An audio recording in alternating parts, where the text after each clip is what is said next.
helping you with Acorn and RIScOS computing. I kind of explained to Chris I didn't really have much to talk about, but he was persistent. So I'm going to go ahead anyway. And what I said I'd do is give you a brief overview of my history with Acorns and beyond. Why my reasoning for starting RiscOSbits or its previous incarnations rather, and then a little bit of a preview of what I'm going to do and have at the London show. So, and I guess to some degree, I feel like that I'm perhaps one of the first generations of people who had computers at home, albeit as a means of entertainment. So I remember as a kid getting this grandstand game that just moved things up and down on a screen, and you hit a ball and you hit it back and then you hit it again, because as an only child, that made my life really difficult playing that on my own. And my dad really weren't that interested in doing that, but I did have this grandstand Tetris game that came in like a really bright orange colour. But I played that for a few years and eventually progressed onto an Atari 2600 games console with cartridges. Again, at this point, I began to realise that games weren't my thing. My ability to coordinate more than one digit on each hand seems quite limited. My ability to coordinate a PowerPoint also seems quite limited. And I spent a lot of time trying different things, trying different controllers. I could use the gun just about, but not much else. And then when I went to school, there were no computers in the beginning. And then suddenly, I don't remember how this happened, we had like a suite of BBC Model Bs at some point that just appeared in a room. And we didn't do much with them. The teachers were the main users of those. At some point, I'll get that sorted.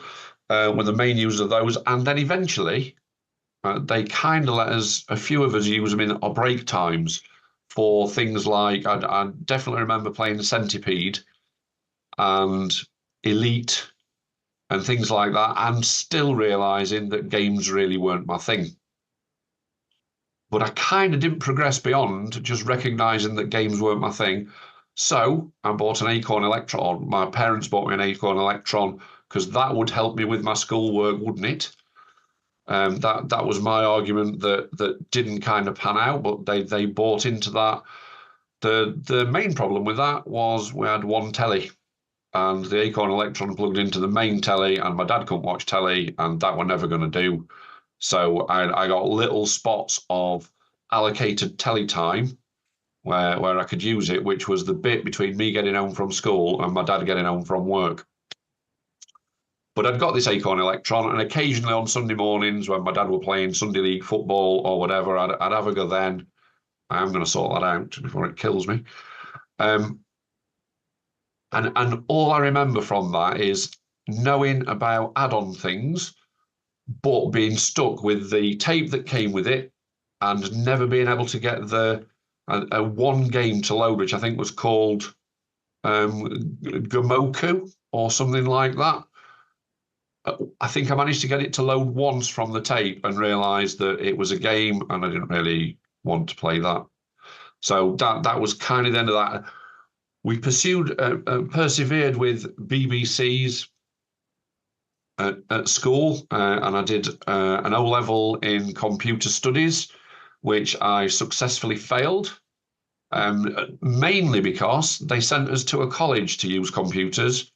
And at the college, there were loads of other people who were much older than me doing other stuff, and I kind of joined in more with what they were doing than the computers that we were supposed to be doing, including mainly, I would say, going to the chip shop for my dinner, which obviously when you're at school is a bit of a novelty.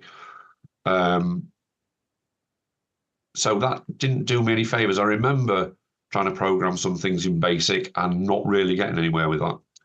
And then I left school, and I'll be honest, I had a couple of years where I was unemployed, and I regularly say they were the best 2 years of my life, because in those days, as a 16-year-old, you got benefits, and all I had to do was get the next door neighbour to sign a bit of paper to say that they hadn't seen me work, and this cheque popped through my post, and I spent 2 years going all the way around the East Midlands on buses, because you could buy a £5 ticket that would last you a week, and I did that.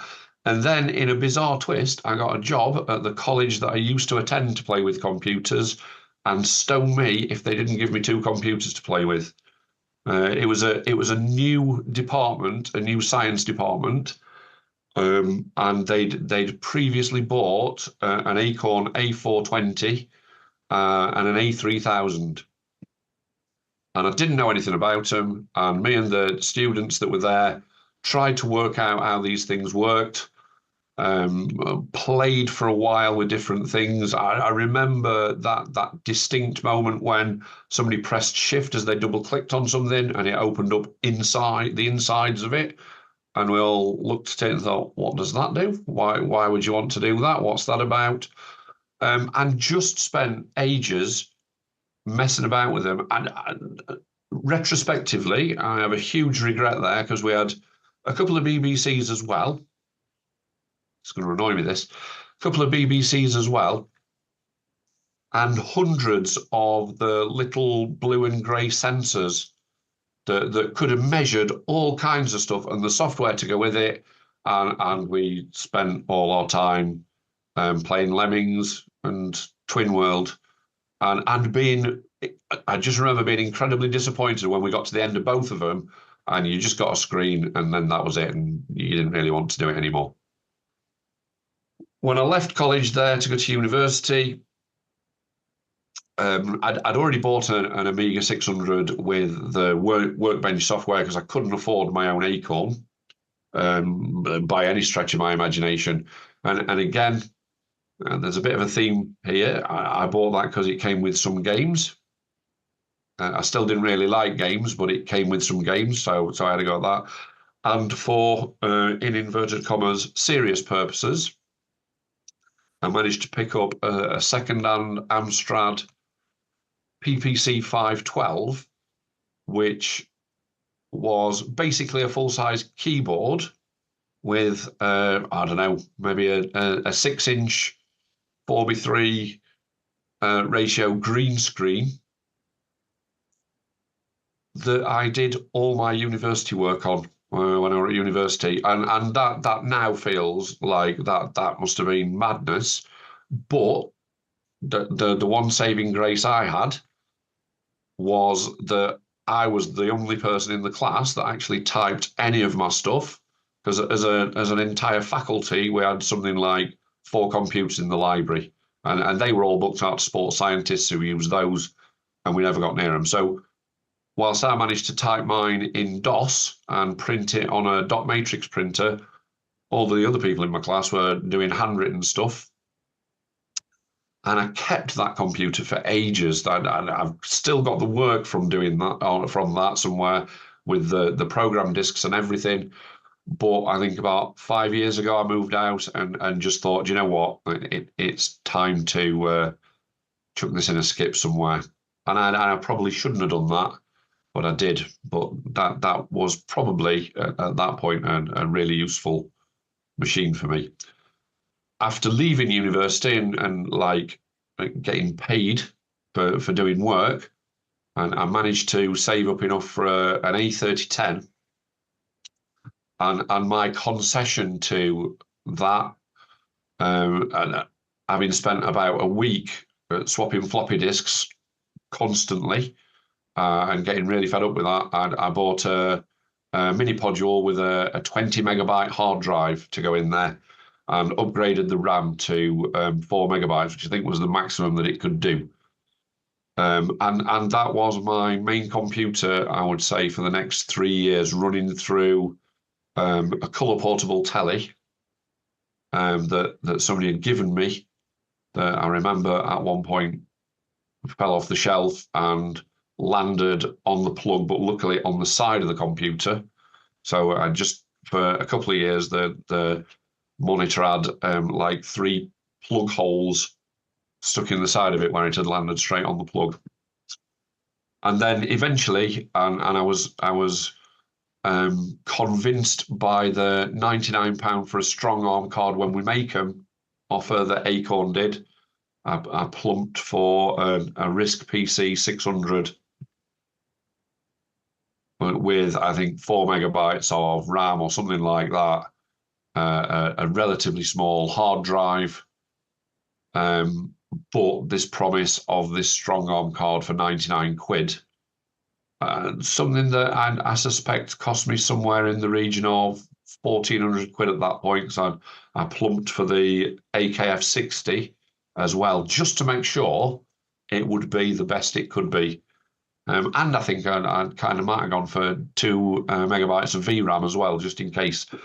Didn't really know that much about why I needed all those things, but could afford it, and thought, well, do you know what, then I'll have a go at that. And then as things progressed, eventually bought 3 others, often from people who'd been quite big in RiscOS development circles. A guy who was the main developer for Bebug for a while. I'd ended up with one from somewhere that had a really early preview of Ovation Pro for no reason that I can think of, with serial number 0. And I kind of got a bit stuck on, especially when RiscOS 4 came out, the fact that if you named your hard drive something too long, like they all came as hard disk 4, it made the icons look out of balance. So I kind of got stuck on really short names. And the first one, the only really short name I could think of, was Edna. And that kind of stuck with me as the name of my hard drive for a very long time. A succession of hard drives were just called Edna because they didn't stretch the space around the icon any more than they needed to. And that was like when I really began to use RiscOS and really began to spend far more money on it than I ever should by buying SCSI modules, all kinds of other things. I remember having a parallel port, CD drive, a zip drive, which I've still got in a drawer somewhere, a range of things like that to try and expand it a bit beyond what my mates' computers could do, but they were all using Windows. And I did, I think, at one point have a 586 PC card, which they were quite impressed with. I remember around that time getting a friend who built computers as a bit of a money-making hobby to build me a Windows PC, which I think probably had, I don't know, maybe Windows 95 on it, maybe a bit earlier, but it wouldn't connect to the internet. I'd got the Argonet stuff, and that was working really easily, but trying to get the Windows machine onto the internet was an absolute battle. And I remember asking him to build me this computer, and he's like, how much memory do you want? And I'm like, well, I've got 4 megabytes in that one, so could I have that? And he's like, well, 4 megabytes is a bit dear at the minute. It's like 30 quid for 4 megabytes. Are you sure you want to go down that path? Well, I may as well do it now because I'll only do it later. And then this Windows machine just sat on the floor doing nothing. I played with it occasionally, couldn't really get it to do anything, wouldn't go on the internet, and all my internety stuff was done using Argonet and everything that came with that. At some point towards the end of that, I put a deposit down on a Microdigital Omega. I'd looked at their weirdly multicolored A7000 type machine that I can't remember what that was called, Miko or something. Didn't really like that because I'd tried an A7000. Going back from a strong arm to an A7000 felt like a real backward step. But when they announced the Omega, I thought, okay, I'll go for that. And then as other people did, I kind of sat and waited and waited and waited. and waited a bit more and waited, and eventually just gave in and went. I remember driving to Bradford to their offices in Saltaire to say, look, you've got my deposit, fed up of waiting, can I just have one of them laptop things that you're doing with what turned out to be a virtual Acorn on it? And they just swapped it out and gave me some posters and some other bits of, I don't know, crap. That might be the best word, to try and sweeten the fact that it didn't ever look like they were going to deliver on the Omega, or I was that far down the pile that I was never going to get one anyway. And I had the Micro Digital Alpha, and I used that for quite a while. It was a big, hefty, clunky thing. But again, I remember playing with that and using that to try and run, I think it was Knoppix from a floppy drive, and trying to do that and get them both running at the same time. And generally having quite a bit of fun with that, really. Enjoying playing with that, but eventually it became slow and unusable, especially for the Windows side. That running Windows XP, that was grinding to a halt. I bought an Ionix in 2003, I think. And again, for a couple of 3 years, that just sat next to my RISC PC, which by now had 2 slicers, loads of other things in there, and didn't really get turned on because I didn't have any reason to turn it on particularly. The stuff about the 32-bit kind of worried me that most of my stuff wouldn't work. I copied some stuff over, things like TableMate, which I used quite a bit, didn't work. I'd got Emulaw, paid for that. It just didn't work for me. And then eventually I thought, I've spent 1,200 quid on this because I had the huge black cased Panther version, top of the range job, again for a lot of money. And I thought, I'm just going to have to get used to it. I'm going to have to buy this bullet. And I remember really missing the stuff that came with RiscOSadjust, which I'd upgrade. Oh, that's the one. TableMate Designer, yeah. I missed the stuff that had come with RiscOSadjust that wasn't there on the Ionix, and it did feel a bit like going back to RiscOS 3.7, but with pretty icons, and I guess to some degree that's still where we are. And that became my main machine, I think, for the longest period of time of anything, just because nothing new happened. I think it wasn't a particularly fantastic machine. I suffered with the pajamas turning it on quite a bit.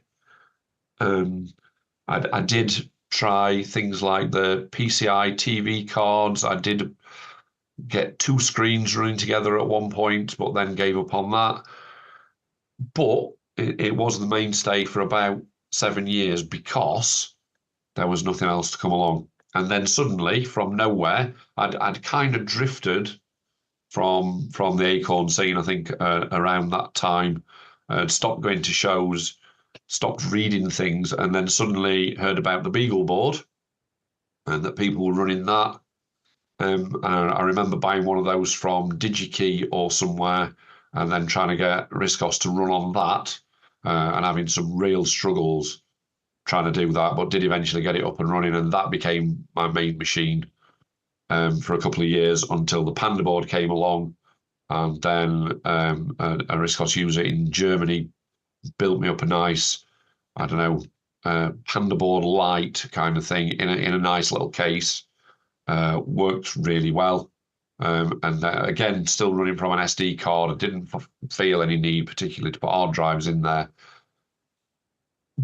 But again, for a couple of years, that did really well. And then eventually I succumbed to the temptations of the ARM-X6 and a SATA drive in there, which at that point in time was so ridiculously fast.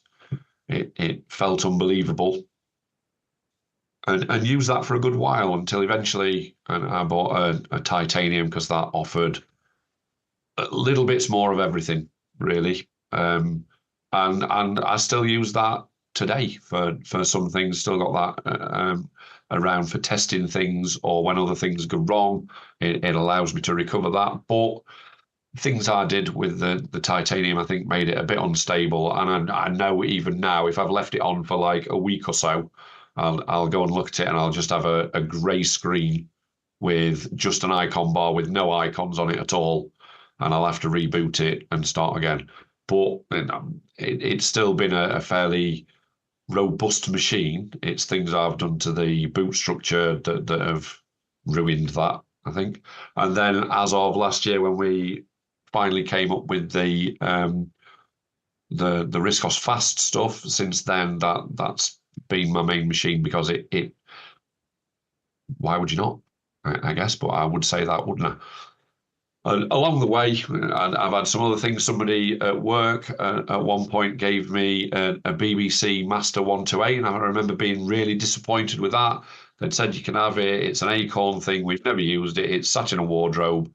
Would you like it? And the way they'd described it to me, and it must have been fairly early on, the way they'd described it, I was absolutely convinced that it was an A3000. And then they gave me a BBC Master, and I kind of looked at it and a bit disgruntled, and put it in my wardrobe as well, because I'd already got an A3020. So what would be the point of playing with the BBC Master? And I think I eventually gave that away along with the Acorn Electron to somebody who came from Warrington somewhere to pick it up, but don't know who that is.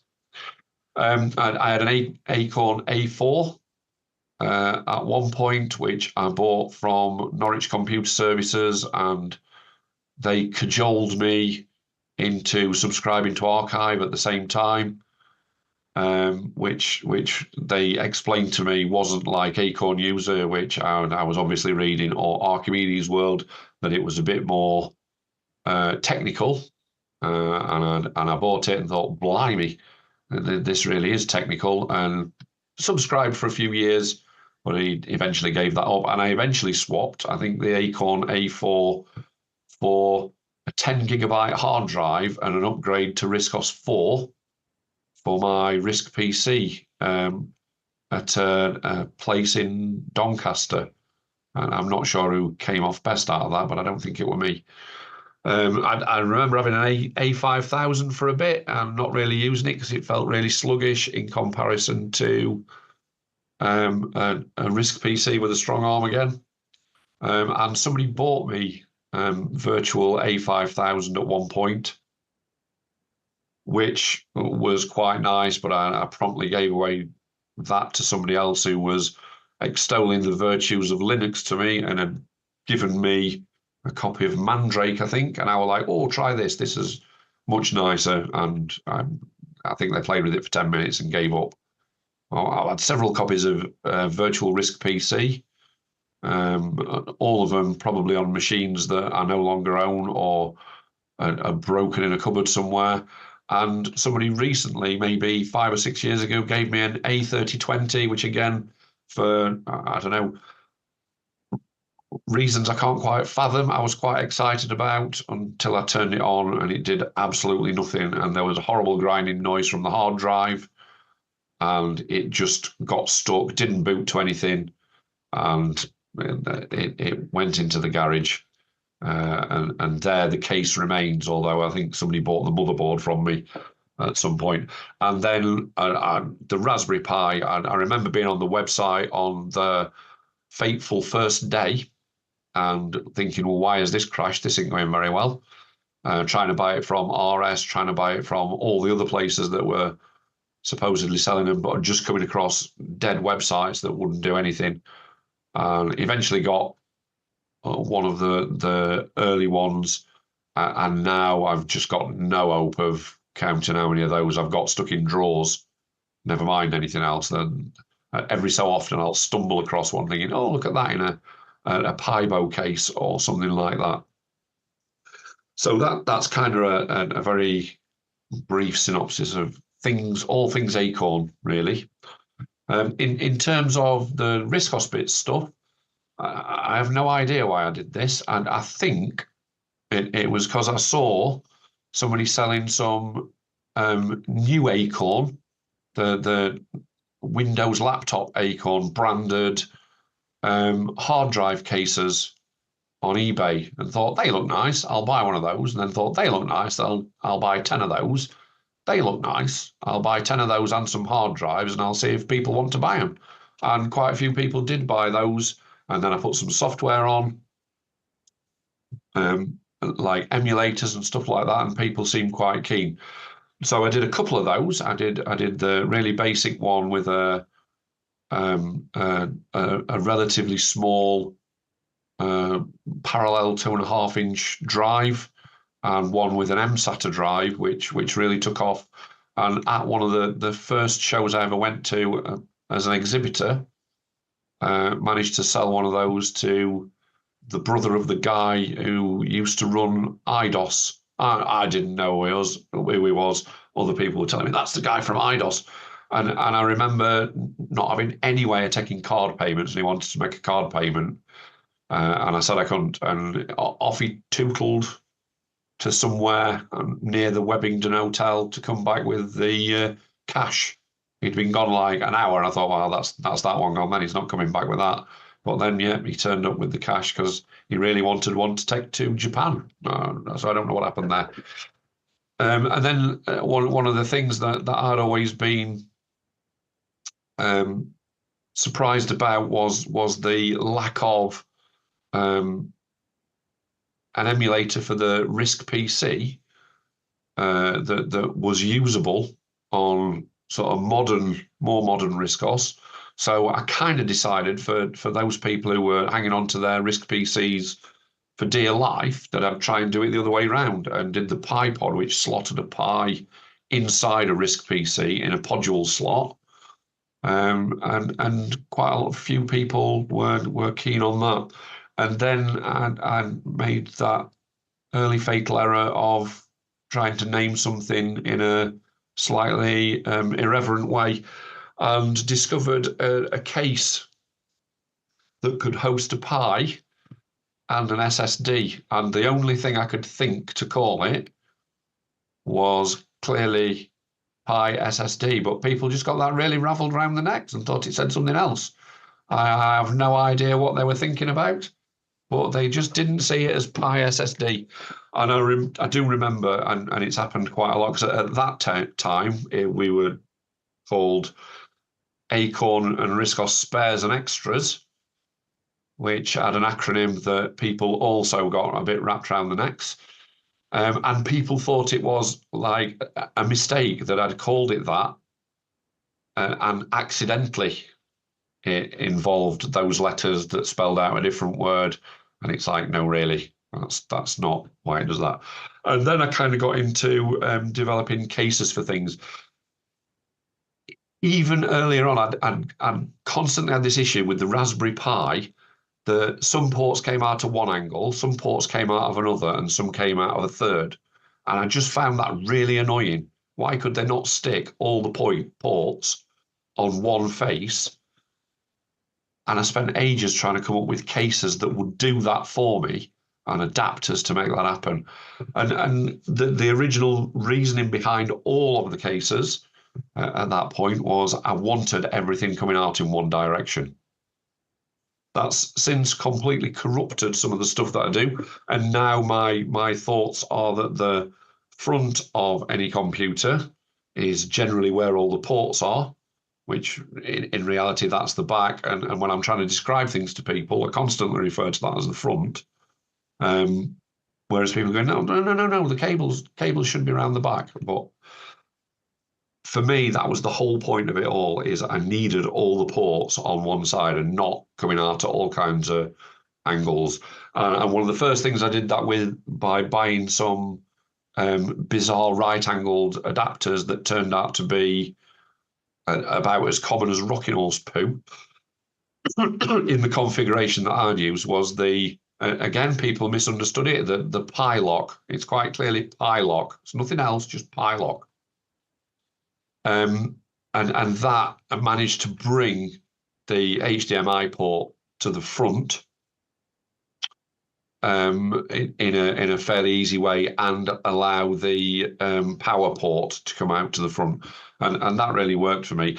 And then I started looking at different things and doing things that had hard drives involved. I found a clever adapter that added an mSATA drive to the Raspberry Pi. That was quite a useful thing, and eventually got as far as the original incarnation of the Pi Hard. Did that for a bit, kind of went a bit further than that, and again at the point I think I said I don't really want this to be a thing, but while we've got no access to Wi-Fi and the Raspberry Pi is overflowing with Wi-Fi and we can't use it, there's got to be some kind of alternative. And did some work with a guy who got really interested in RiscOS for a bit and then disappeared, as is the way, doing the wispy thing. So he did all the Linux side of that, so that we got that like Wi-Fi bridge that also had a built-in browser, and gave us an icon on the icon bar that showed you the signal strength of the network that you were connected to.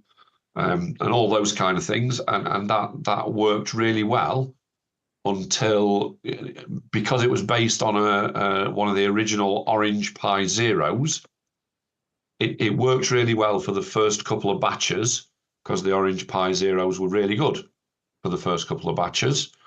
And then I was buying them in from China, and I'd buy, I don't know, say 20, and I'd end up sending 10 back because they were duff. And in my experience, and it's not just related to this, if you try and send things back to companies in China, all they want to do is give you a discount. They don't want to actually take their stuff back. And they were constantly saying, we'll knock you $4 off. You can have it for half price. I'm like, but it's no good to me because it doesn't work. It doesn't do what I want it to do. The signal strength is rubbish, or it drops out all the time, or we'll give you $5 off, we'll give you $5. It's like, it's no good. So I kind of had to abandon that really quickly and learned that sometimes buying things from Chinese companies isn't the best way forward. And then I kind of stretched out into the one of the bigger computers that I did at that time, which was the Quadro, because it had 4 cores. Obviously, we could only use one, but it had 4. And that was based on the one-board quad, and again incorporated a SATA drive. But at that point, I think one of our other hardware retailers was buying up one boards at a fairly fast rate, and they became really difficult to get hold of. And the Pi 4 came out around that time, which suddenly brought out a whole new lease of life with a range of things, much faster, just seemed a much more capable machine. And it was during that period of COVID where I didn't have much else to do, really. I came up with a different way of making cases. Previously, I'd made boxes, and suddenly, like, thinking of things in like flat planes but stacked up gave me more option for different shapes. So the Pi Hard 4 was like a kind of D-shaped case, and it gave me a range of different materials. So apart from the acrylic that I'd kind of stuck with for cases up till that point, suddenly veneered woods and things came in and became much more useful. At one point, I think I bought some like thin 3mm oak from somewhere abroad, I think Poland. And I just really didn't factor in, didn't do very well at woodwork at school either, really didn't factor in that 3mm oak with grain tends to fall about at the grain, and ended up with a load of bits of, well, what would be better called sticks, I think, rather than any kind of computer case. But using veneered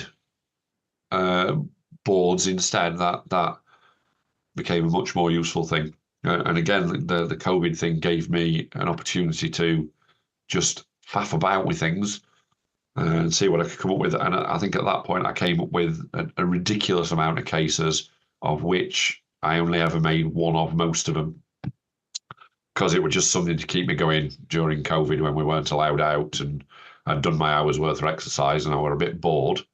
So I came up with round cases, I came up with ghost-shaped cases, came with skull-shaped cases, most of which didn't see the light of day.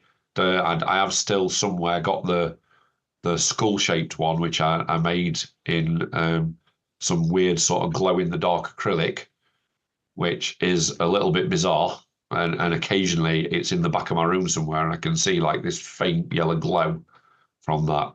And then COVID ended, and everything sort of seemed to go back to normal at that point.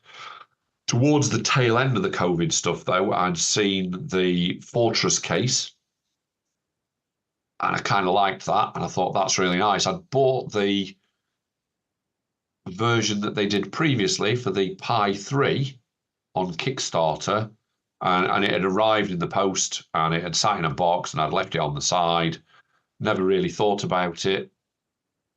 When the Pi 4 came out, and I saw the extra capabilities that it had got and everything like that, went off and bought one of those cases.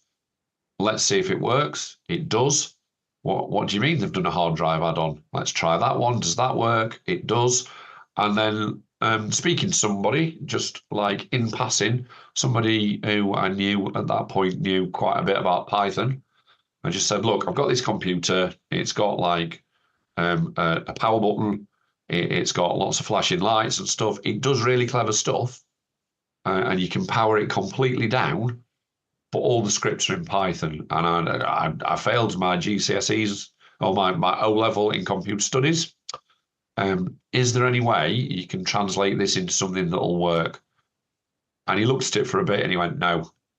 I'm like, oh well, that's that then. He said, I can just write you something completely different that does exactly the same thing if you want to do that.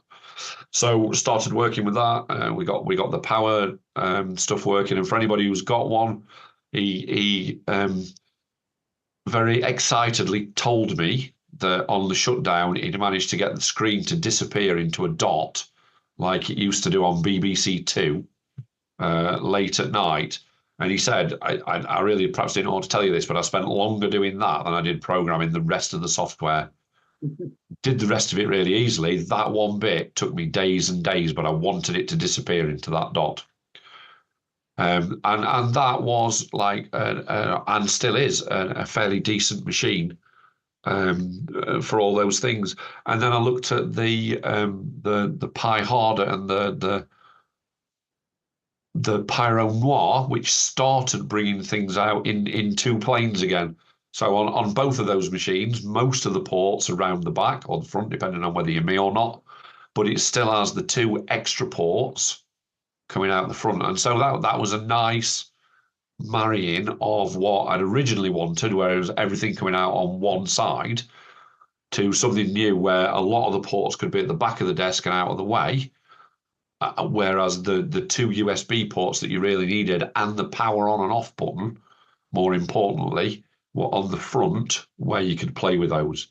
And whereas the Fortress, the SD card for that was hidden either underneath at the bottom, if you'd only got the standard one without a hard drive, or inside, if you'd got a hard drive, the Pi Harder and the Pyro Noir and the SD card slots on the front, so you could pop them out. So I'd done all the stuff around EDOS and getting computers to boot RiscOS and then flick over into Linux. And suddenly that came a lot easier because you could just pop out the SD card and just reboot by pressing the power button, which worked perfectly because the guy who did the Fortress stuff then redid it for those two machines as well. A bit of a break at that point from doing anything new, and then went back to the same guy and said, look, I've found this Compute Module 4 thing. I've found the board that goes with it, and it's got a PCIe slot. And I've found this SATA card that sits nicely in that PCIe slot and enables 4 SATA ports that if we could get a driver to work for that, I think might be quite nice.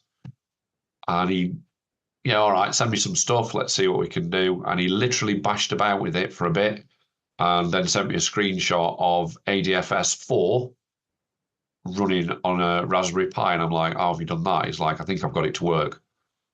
Spent quite a bit of time refining that, making it faster, optimizing some things.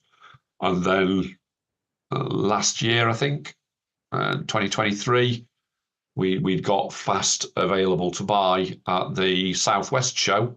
Sorry again to Wakefield show buffs, but I never seem to manage to launch much at the Wakefield show. And we'd got that for sale at the Southwest show, and it became, as I'll explain in a bit, we called it fast because it was. It was the fastest thing that we'd used. We never expected it to be any faster than maybe the ARM-X6, and it was much faster than the ARM-X6 and running things at proper native SATA speeds. And the fact that we could have up to 4 SATA drives on it meant that it was a much more expandable system than the ARM-X6, which just had the one. So I'd gone from the Quadro, which was the Wonder board with 1 SATA drive running over SCSI, a relatively slow machine with fast drive access, to a ridiculously fast machine with even faster drive access, which just kind of made the difference. And then progressively from there, again, as I'll explain later, we built extra bits into that where we said it'd be nice if it could do this, it'd be nice if it could do that. Could we add some of this? Could we add that?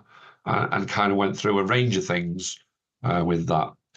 And then I started looking, as did Chris Hall, who I think is here somewhere, started looking at the eMMC stuff with the compute module, and realizing that as far as eMMC was concerned, RiscOS felt like it was completely broken at that point, and it did all kinds of things. If you got an eMMC compute module in your board, all kinds of nasty things happened with SD cards. They became renumbered, a whole range of things. And we kind of managed to stabilize that when RiscOS managed to stabilize some of that, albeit in a, as my granddad would have said, a backwards road on sort of way. For a long time, eMMC drives were drive 0 and SD cards became drive 4, which made no sense, unless you didn't have an eMMC and then the SD card was drive 0 again. Just a whole mess of things. But eventually, when that had all been sorted out, I looked at some more cases that I'd seen that had all the things that I wanted, like now front USB ports, power buttons, that kind of stuff, and came up with things like originally the Robust, which was an SSD based, or still is an SSD based machine, and the eMMC4, which at that point was going to be purely an eMMC machine. It had an NVMe slot, but we didn't have anything that would use NVMEs. Around the same time, I was looking at all these really small boards, and I wanted to make the fast smaller and more space efficient, I guess, for want of a better word. And I was looking at all these boards that had NVMe slots and nothing we could do with them. And we tried buying NVMe to SATA adapters that use the same chipset as that we used in fast, to see if we could get those to work, and we just couldn't get them to work, even though they were the same chipset. They just wouldn't have it. Tried a load of things, and in the end, I just bit the bullet and said, look, the only way around this is to get somebody to write an NVMe driver. Obviously, a grade F in O-level computer science wasn't going to let me do anything like that. So I asked a couple of people who'd done stuff for me before, and the guy who did the power stuff for the Fortress and other stuff said he was unavailable. Little did I know he was off developing NVMe stuff for somebody else. Anyway, we'll not talk about that, but found somebody else who said, I think I can do it, and I've just retired, I've got a bit of spare time, let's see what we can do. And again, much to my amazement, within like a few weeks, he'd got a window on his screen sending me a screenshot saying NVMe filing system with nothing in it, but he'd got it to bring up an NVMe drive. We worked on that a bit. We sent off the allocation stuff to RiscOS Open to get things allocated, and they said, do you fancy doing this as an open source project so that other people can use it? And I kind of thought about it for a bit and thought, that's not really what I should be doing, is it? And then thought, oh, do you know what? Why not? What's the point of doing this if it's just going to sit on a few computers that I sell and nobody else is going to see it? So we came to an agreement with RiscOS Open that they'd host it, and put it into their repository, and we'd give it away. And so we'd spent like quite a bit of time, mainly the other guy coding some of that and me spending hours testing it. And in the end, we just said, oh, do you know what? Just have it. If people want it, people can use it. Do what you want with it. But it did open up a whole new world of those smaller machines that I'd been looking at, thinking it'd be nice to have just one of those on my desk that's the same size as a bit of an oversized credit card or a small mobile phone. That'd be fantastic. So as a result of the work on the NVMe drivers, that kind of took me where I am today with some of the newer things around the Venom, which I guess now feels a bit like our premium compact NVMe machine, which did, going backwards, start life as the eMMC4, but then enabled the NVMe drive. So we were away, and that went from a fairly mediocre machine to one that absolutely flew and was so small and compact you could quite easily lose it. We looked at things around the Chimera where we had two different operating systems in one box. And again, I'll talk a bit more about some stuff with that later.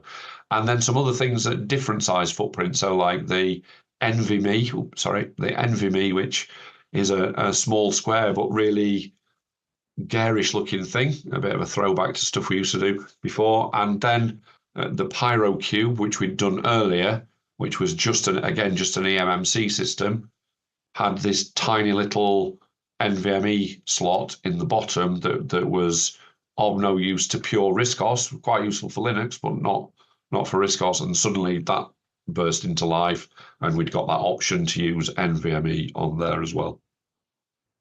So that kind of brings us up to where we are now. The second bit I said I'd talk about was the stuff we're going to do at London. And for those of you that haven't seen this before, I'll just tell you a little bit about FAST, because again, that's still our primary machine, really. As Vince called it, it's a bit of a backronym. It does stand for Fast Access to Storage Technology, but really we just wanted it to be called FAST. So we had to kind of fit the words around the thing that we wanted it to be. It is true SATA-based storage technology. So it does use native SATA, perhaps not at the speeds that you might get on Windows or anything like that, but it is still, to my mind, the fastest machine. It turns out that NVMe wasn't quite as fast as the SATA stuff, even though we expected it to be faster. There's a bottleneck there that we can't work out, and the SATA stuff does just seem to be faster. And we made a conscious decision to use ADFS rather than SCSI, with a bit of advice from someone who said, if you do SCSI, you're stuck with one drive. If you do ADFS, you can have up to 4. The SATA adapter that we used had 4 ports. It was like, well, that's a bit of a no-brainer. Let's go down that path then. Does have the option for an external SATA port. It does have an unfortunate option that the external SATA port will always be the first drive. So from our perspective, it kind of makes it a little bit more difficult to do. And I don't think at this point, I don't even bring the external SATA port out, because I don't think it's going to be of any use to most people. I just kind of leave it behind the shield. And it is based on the Raspberry Pi Compute Module 4. We had lots of issues with that in the early days, in that, again, the Raspberry Pi Compute Module, when there was the component shortage, that was the bit that Raspberry Pi seemed to not focus on particularly much. And occasionally they'd have a burst of availability, and then they'd disappear off the face of the planet for months.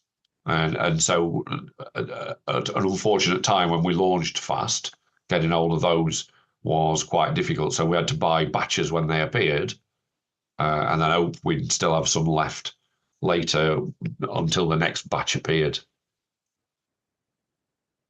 We called it fast, and it was a RISC, but we called it fast because it was the fastest RiscOS computer in the world, maybe. It certainly feels it to me in everyday use, and according to benchmarks, it does feel like it's the fastest RiscOS computer that there is. It does have the fastest disk access of any machine, and it is still only about half the speed of direct RAM access via RAMFS. But that's pretty fast. And as I said before, NVMe turned out to be a little bit slower. And it may well be now that the problem with accessing the disk any faster is not to do with the driver or ADFS or anything like that. It may be an issue with FileCore not being able to manage that level of data at those speeds. So it's kind of a bit of a peak in terms of current hardware and FileCore potentially being the issue. And it does have the potential to have the fastest RAM and CPU of any current RiscOS machine as well, because the compute module 4s, like the Pi 4s, are fairly easy to overclock. And we have had them running relatively stably at 2.3 gigahertz. But you need a fairly chunky heatsink and a fairly big fan to keep that relatively stable for a long period of time.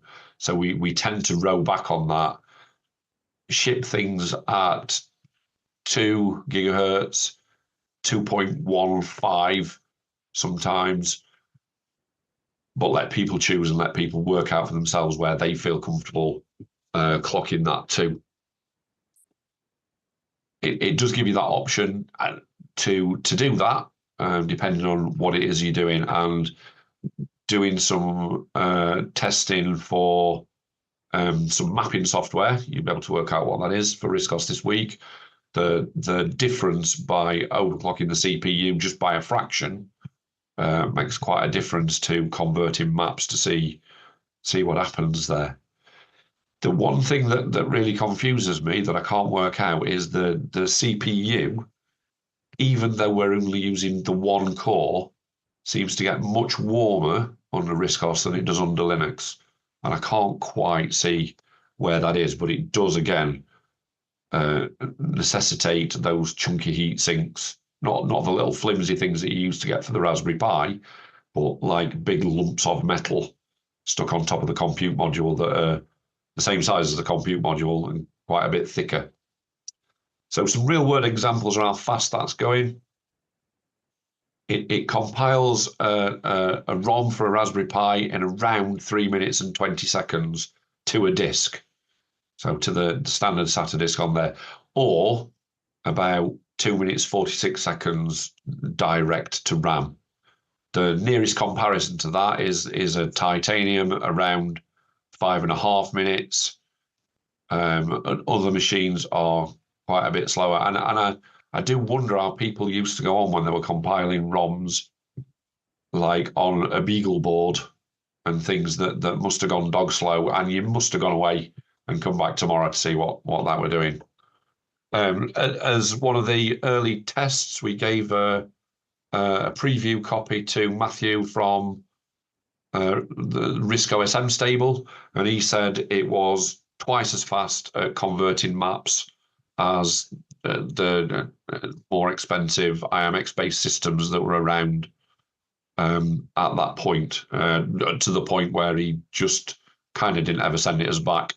He did give us some money, but he just didn't really send it back. That said, it's in my workshop at the moment. And we have built one machine now that has 6 terabytes of storage. Again, I can't imagine what you're going to do with 6 terabytes of storage under RiscOS. That must be everything ever written 10 times or something like that. And it must just be an absolute shed load of storage. But because we did some work early on to enable 4K drives, each of the SATA ports can take up to 2 terabytes of storage in file core format. So the 6 is the 3 internal ports, and they didn't want to use the external port for that. But we have built one with 6 terabytes of storage. I don't know what that's being used for. It's beyond my comprehension and beyond any necessity I've got for that level of storage. Even with all the cloud stuff, I don't think I'd ever get anywhere near 6 terabytes of anything, really. Especially when most of the programs I use on RiscOS come on an 800K floppy disk for the most part. Some considerations with FAST, though. It does need a custom ROM build. We tried, and we're going to continue to try, to build a soft load version so that people can work with nightly builds, where currently we can't do that. One of the issues we have at the moment is the Raspberry Pi build automatically assumes that if there's a PCIe channel, on the end of it will be a USB 3 chip. So you'll know on the Raspberry Pi 4 there's the 2 blue USB 3 ports. The Raspberry Pi build assumes that's always going to be there. On the Compute Module 4, the PCIe channel comes out into a PCIe slot, which is where the SATA card sits. So we have to adjust, shall we say, the HAL to make it not expect a USB 3 chip and to make it expect a particular SATA chip. So we can't soft load a HAL. That wouldn't really work. So we've had to adjust the HAL, and that's why we have to continue for now, at least, to do those custom ROM builds. We could do a soft loadable SATA driver. We could do other soft loadable components that we need, but we can't do the HAL. So we're kind of stuck with that custom ROM. It is cheaper than any other SATA-based RiscOS system as it stands.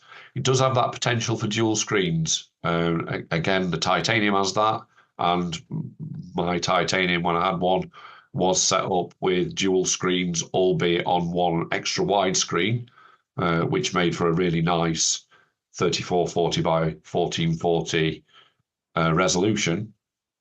But the FAST and the Pis themselves do that with just one HDMI, and yet we've got the capability to do 2.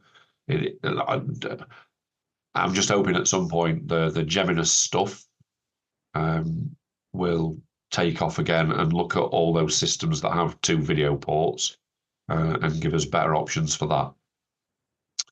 We can have up to 8 gigabytes of RAM. We can only see 4 as it stands, although I do believe the work's gone into making 8 gigabytes visible. We're kind of back to the 2 terabyte hard drive thing, though. What would you use that for? Because again, RiscOS tries to run everything in a 640K WIMP slot for the most part.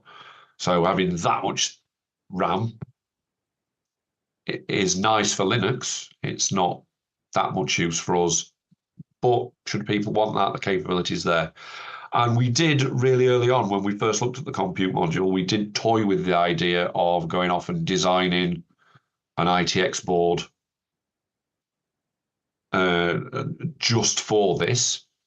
And we gave up because we can't do an ITX board for much less than a fifth of the price, 5 times the price of the Raspberry Pi I/O board. So in the end, we kind of gave up with that and said, we'll just use the Raspberry Pi I/O board.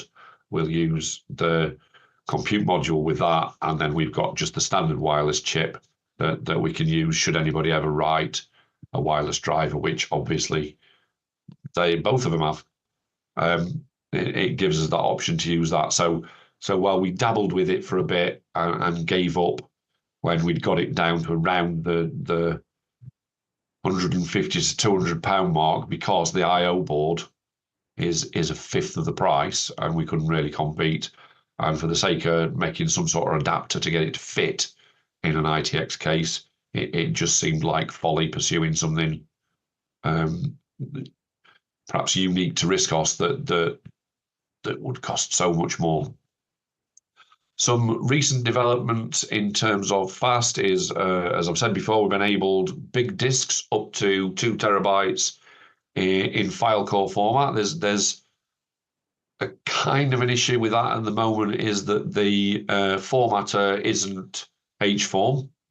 It's a bit of software on Linux, which feels really odd that you've got to use Linux to format a RiscOS drive, but we have, because of the way it makes that work out in terms of the up to 2 terabytes. And it's a bit of a, and I guess the phrase I'd use, it's a bit of a faff getting it to do that. So we don't currently let people do that. It's kind of in-house, and we'll supply the disks if that's what they want. We built in CDFS software TAPI so that people can use SATA-based optical drives. We then broke it shortly after and then had to redo it to make sure it worked again, but we've got that back. And we did some work as well to make sure that big disks could be seen alongside standard disks. So currently, the way it works is it can see those standard 512 sector drives that are more commonplace alongside those 2 terabyte 4K sector drives. The Titanium, I think, can do roughly the same. We do it in a slightly different way. So drives formatted on our machines won't necessarily work in a Titanium, although drives formatted for a Titanium will work in our machine. But we have recently made that an NVMe variant available. The NVMe stuff was one of the plans when we did fast in the beginning, and then it kind of took on a life of its own and went off to be its own thing. But we kind of brought it back into the stable to produce an NVMe version of fast, which gets all the hardware updates, but runs an NVMe drive rather than a SATA drive. And the advantages of that are you can still use the nightly builds. You don't need a custom ROM to get that to work. And then we said we were waiting for 5.3 to do over-the-air firmware updates. If you had an Ionix, you'd remember the little app that popped up to tell you that there was a new version of the OS available and you can download it. It's not quite that, but it will say, if you get an email saying that there's a new version, you can just click on this little app. It will go away and download it. It will check that it's okay when it gets to your end. It will then install it if you want it to, and it will give you the facility to just roll back. There's no going to a website to download something. It will do all that automatically, and it's kind of locked down to specific things so that it can't, I don't want to say can't go wrong, but shouldn't go wrong easily. Some future developments we're looking at is enabling the real-time clock that's on the I/O board and the fan control that's on there sort of natively. I know Chris has done quite a lot of work around getting the real-time clocks and fan control to work with the I/O board. We're looking at getting it to work on the I/O board, and we're hitting a bit of an obstacle because it's on a second I2C channel that we can't see. Linux can see it, we can't. And then we're looking to do more support, although we're gradually getting there, for ATX power supplies and the standard PC cases. So all the bits that you'd expect to work on a normal PC will just work. So hopefully we've got some developments on that in time for the show, which will take us a bit closer towards that. So some updates on where we started. We've got multi-format partition support. That's kind of complete. And where it says sort of, that's because that's really not us. We gave up with that when John Abbott went off doing his partition manager. Why do we both need to do that? There's a lot of duplication in RiscOS that we perhaps don't need. And that was one of the things that we just thought, do you know what? His stuff works really well. Let's just leave his stuff doing that. We've managed to get eMMC support working in the early days. As I said, that were a really complicated bag of mashings, but now RiscOS Open have sorted that out. That makes a lot more sense. We sent quite a few compute modules to Ben there for him to try and work on that. and it did at various intervals and broke other things, but got there in the end. And we're trying to get the GPIO ports to work properly on the I/O board. And we look at that for a bit, and then we back off from it and think, but there are only, 3 hats that actually work for us in any real way. One of those is the Wi-Fi hat, which is pretty much redundant to some degree now. There's the parallel and serial port one. I don't know how many people use that. And the Ethernet one that's been recently developed. And again, I don't know how many people use that. So that comes way down the list in terms of the things that we look at if we've got any time to do that. Obviously, we completed the NVMe support. Less obviously, they're not going to work at the same time on the same machine because NVMe just takes up the PCIe slot.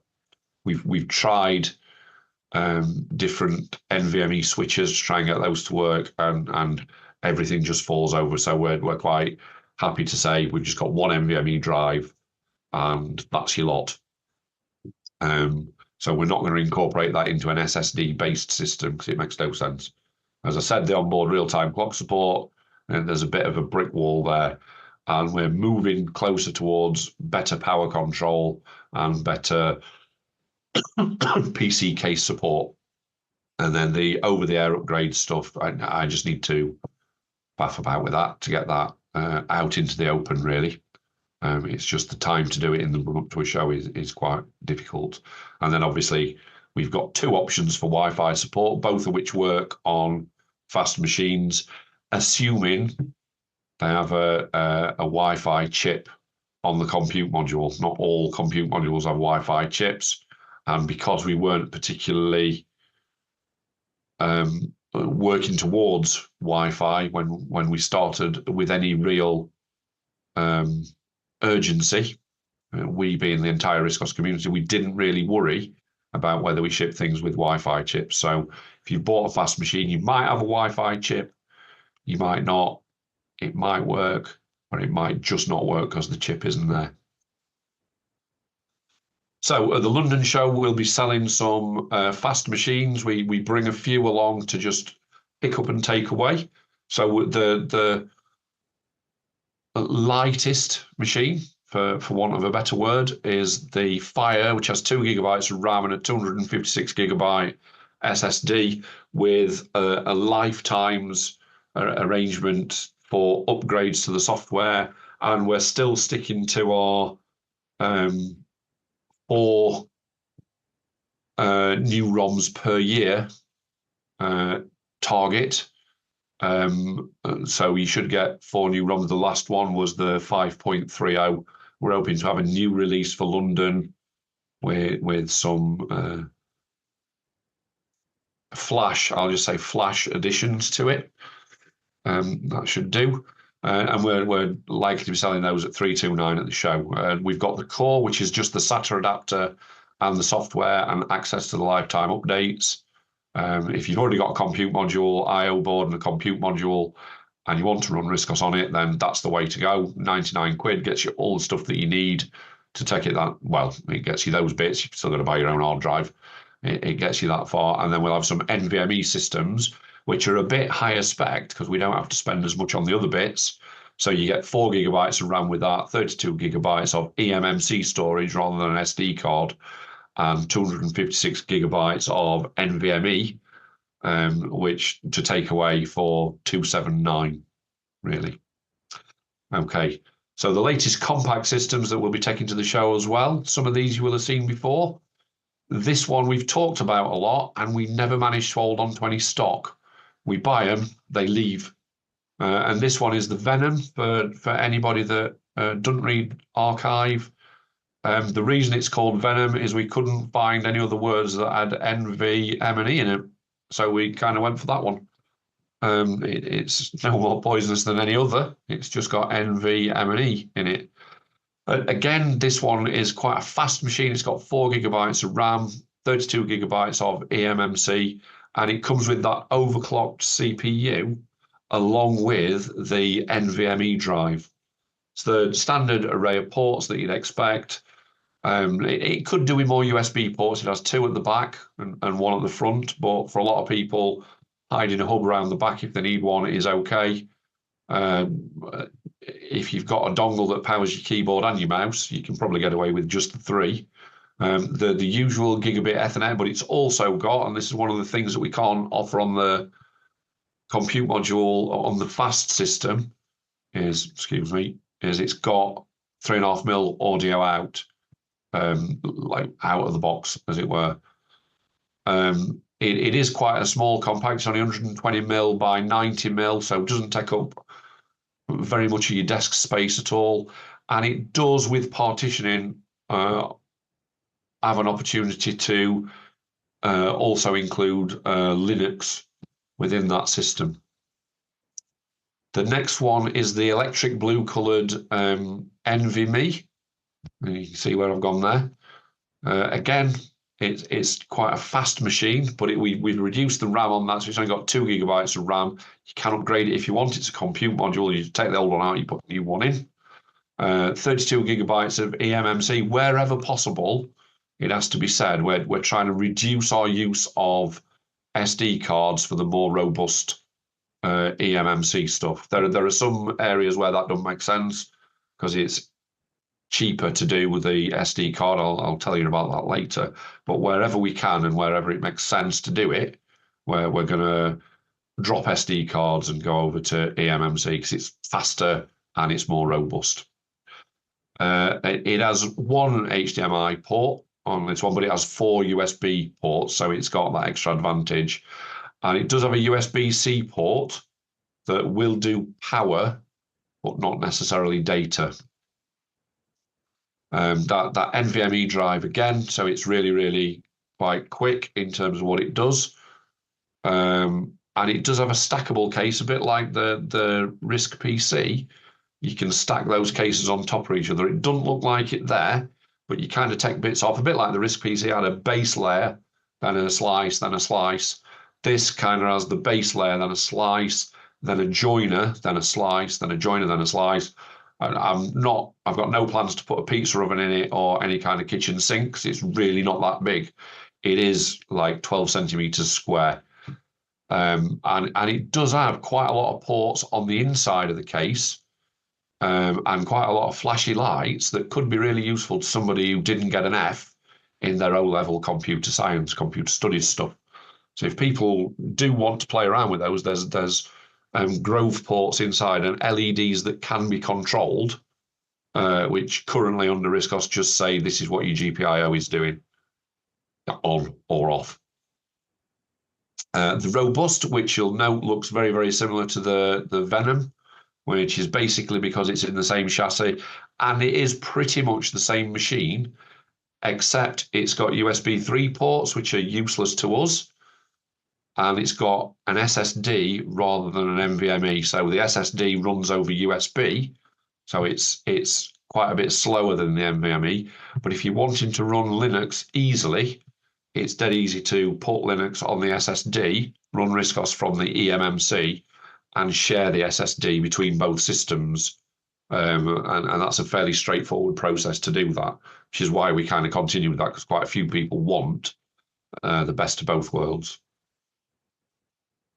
The next one is the Pyro Cube, which is an absolutely tiny thing. Again, the size of that is, you just kind of think, how have they managed to do that? And if you take it apart, you'll be able to tell. But it is only 55mm by 55mm, and it's not a cube, but I'm not changing the name. It has got the full range of ports. So there's a couple of HDMIs, there's 2 USB, the Ethernet. It does have an option for an SD card, or you can use eMMC, because we supply it with eMMC.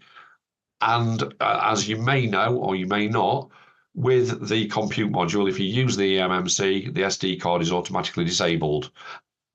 And that's just the way it is. People go, my SD card slot doesn't work. Like, that's right, it doesn't, because it's never going to, because Raspberry Pi have done it that way. That's not going to happen. And it does have that NVMe slot to run RiscOS really quickly, or again, you can partition it and use Linux from that. And it's such a small, compact machine that it does run from a single USB port on another computer. It's got a USB-C port, and I've plugged it into a few other machines, and it just powers it up, and it works quite nicely from there. You don't sort of need an extra power supply. If you were going to do a lot with it and add a lot of things, I suspect you probably would.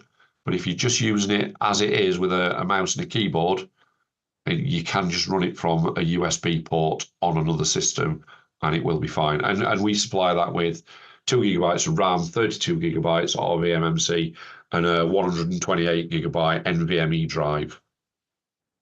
And then the Chimera, which is literally a beast of a machine, has the option to run 2 different operating systems. Sorry about that. At the same time, so you can run RiscOS and Linux within the same box at the same time, each of those having its own NVMe drive, which can be shared between the 2 as well. So you could have 512 gigabytes of storage. Again, though, we've done some work on the NVMe stuff, and with our particular NVMe driver, you can use 4K disks. Most NVMe drives, bizarrely, above 512 gigabytes are 4K disks, and there's some RiscOS software that works with our driver to allow you to not only set the size of the sectors, but also format and make the drive work. So again, with NVMe, on our particular one, you can have a 2 terabyte drive should you really want to in file core format. All comes in a standard mini ITX case. Oops. And again, per head, you can have up to 8 gigabytes of RAM, 2 gigahertz plus CPUs, dedicated storage, eMMC. And if you want to change them around, if you've got 2 gig on the RiscOS side and 4 gig on the Linux, but you want it the other way around, just swap the compute modules. It's all you need to do, and it'll just work. Assuming you haven't got eMMC, it'll just work like that. So the prices for the London show are there. The Venom is 249, the NVMe is 199, Robust is 219, PyroCube is 169, and the Chimera being, as I said, a bit of a beast. Not only is it incredibly fast, but it's incredibly flexible, comes in at a bit of a higher rate. One of the things that we did at your show, the Wakefield show this year, which proved incredibly popular, was the NVMe DIY, which is, it saves me a lot of time building the things. I just give you a box with some instructions and a kit of parts, and you can sort it out for yourself. That gives us that opportunity to make it quite a bit cheaper. So everything you need is in there. And what we're saying now is if you buy one of those and then later on you decide that NVMe for me is the way to go, we'll give you a trade-in against that, against another machine. In as much as we'll use the parts from your DIY one to build your less DIY one. Or you might just say, look, I just want another one because it's that good. I do it too. It's ridiculously small. It's 3.5 inches by 4 inches. And it comes with as you can kind of see there, a layered oak veneer case. And we supply that with 2 gigabytes of RAM, a CPU overclocked to 2 gigahertz, an SD card with the software, and a 128 gigabyte NVMe drive. And for that, you get 2 USB ports, 1 Ethernet port, a full-size HDMI, and a USB-C to power it. And if you've got it, if you swap it out later for eMMC, so that you can adjust your eMMC on a Linux machine or a Windows machine. And that's for the ridiculous price, bearing in mind you've got to build it yourself. We'll even supply a screwdriver if you really want one, for 119 quid for a 2 gigahertz, 2 gigabyte, 128 gigabyte NVMe machine. It's an extra tenner for Wi-Fi because we have to pay an extra tenner for the compute module with the Wi-Fi bit attached. And I'm robbing my grandma to give you them at that kind of price. But I'm giving you those. But we have limited stock, and we're only ever doing those at shows. If you want them outside of that, you'll have to wait and come to a show, unless you've got a really good reason why you can't make it. Okay, some stuff we've got in the pipeline, I'm getting towards the end now, is I can't decide on a name for this yet, so I might take a vote on this at some point. I don't know whether to call it a ROCC. I don't know why I'd call it that, but currently there are three options for where we're going to go with this, and we may well do all three. So I might call it a ROCC, or I might call it a TwinX, which is a bit less risky. And we're currently looking at whether we do an ITX version that fits on an ITX board-shaped adapter inside a standard PC case, or, as I said earlier, the NVMe cases stack. So whether we stack those or whether we do, as you can see from the diagram, another wooden self-build option, which will come in cheaper. What this does, it's a bit like the Chimera in that it offers two distinct operating systems in a single chassis. So each one is independent, but can be shared. Each one has its own power button, so you don't have to turn both on when you're only going to use one. You can just pick the one that you want, or turn both on, or obviously turn neither on. And they're independently powered for that reason. One of the issues with the Chimera is you have to turn everything on when you're only going to want to use RiscOS. With this, though, you just go, well, I'll press the button for RiscOS and that'll do me. Or I'll just press the button for Linux. Or I'll press both buttons because I want both of those on at the same time. We're using commonly available components to keep costs down as much as we can. So off-the-shelf stuff, but we're still doing it where each system has its own NVMe drive that is just for that machine. So 256 gigabytes each or more, depending on what you want. So they are both Raspberry Pi or compute module based, but they do both have NVMe capabilities. And again, we're trying to keep those relatively small and compact. If you want the ITX case for all the bells and whistles that go with that, we can do that, or will do that. But for now, those are the options: ITX, a stacked case, or a self-build option. And I did mean to bring a self-build option with me to show you. I've quite clearly forgotten because we've been testing against a self-build option for a bit now, getting them to work together. But I'm just not going to have that ready for the show by any stretch of mine or any imagination. So ROCC, TwinX, or the other one we want to call it in Blackadder style is Bob, because Bob's quite a nice name. Just say Bob. Bob, yeah, Bob. And just keep repeating it until it makes no sense anymore. And standing for best of both. There's only one flaw with that. With the stacked system, there's an option to have a third head or section which runs Windows 10 or 11 on an x86 board. So it's easy enough to stack RiscOS, Linux, and Windows all in one thing, all independently powered, all working at the same time, all sharing at least some of their resources. With the Mini ITX thing, it'd just slot into a normal case with a back plate and an adapter to fit on an ITX standard set of mounts. Again, we looked into it, but there's no point trying to build something specific. It just comes out that much more expensive that it becomes untenable, really. The DIY option is like the NVMe stuff. So you get a screwdriver, a box of bits, some instructions, everything pre-formatted to what you want it to do. You just got to put it together in the right order. And the stacked option, again, we'd build up that as we needed to do that with all the bits. That's likely to come in a bit more expensive because the case parts are more expensive. The options for that are likely to be 2, 4, or 8 gigabytes of RAM, 2 gigahertz minimum CPU, 32 gigabyte eMMC or an SD, and we'll usually supply a 256 gigabyte NVMe drive. But again, for RiscOS, the option is up to 2 terabytes. For Linux and Windows, it may be way more, but let's not be silly. And one of the things with it is it's Raspberry Pi 5 compatible. So one of the components of that can quite easily be a Raspberry Pi 5.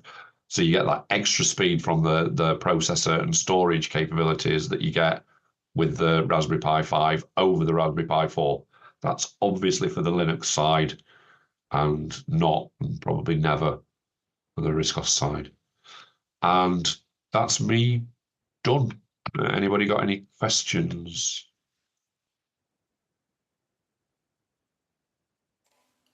Brilliant. And I'll leave it there. Thank you very much for coming. And I'll see you next time.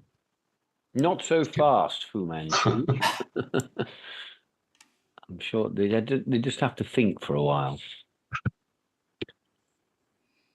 So, hi Andy, what kind of pricing would you expect for Bob Twix, two VICs if it was Windows as standard?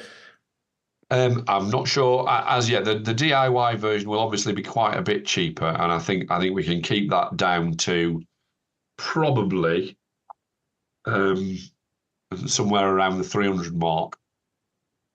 The ITX bit we haven't quite priced up as to how we'll make that work, but again, I don't expect that to be massively expensive.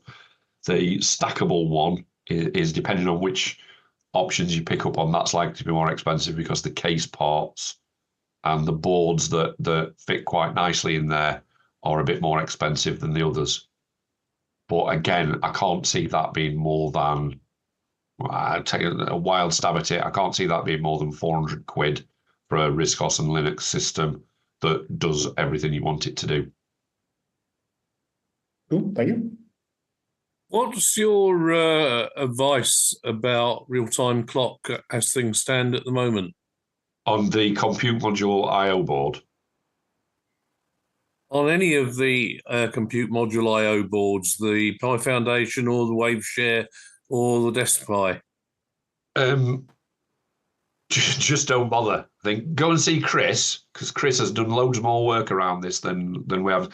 Like definitely on the I/O board, that just seems like, for the amount of effort that it's going to take to get it to work when you can just plug something into the GPIO, it just seems easier to buy something for a fiver and plug it into the GPIO. The WaveShare boards, I guess, they all have the battery slot, but again, it's the wrong chip. I suppose if somebody popped up and wrote an appropriate driver for that chip, that'd be nice. Whether anybody has any inclination to do that is a different matter, really. It's difficult when they... I think you still have the problem that it's on a separate I2C buzz. Yeah. That's going to be the thing where we all fall down, and it is that for a fiver you can get one, can't you, that just plugs into the GPIO, and it doesn't work so well with the PyroCube, the DeskPi Mini, because the GPIO on that are out of the back. With bizarrely, with the robust one and the Venom, the chip that they've built into their motherboard just works. So it's a chip that's compatible with RISCOS. So they just do have a real-time clock built in, which is lucky because they don't have any GPIO stuff. So if you need GPIO, they're not the way to go for you. The NVMe as a real-time clock chip in there that doesn't work for us. And as you know, Chris, the DeskPi Mini, you've made those fantastic adapters that I've got one of that brings it out from the GPIO and kind of pushes it flush with the back of the board, the back of the machine, which is quite a nice way of doing it. Trying to get something inside there is going to be really difficult. That said, I said that about the Fortress, and I know people have managed to fit real-time clocks inside the Fortress to work for them. So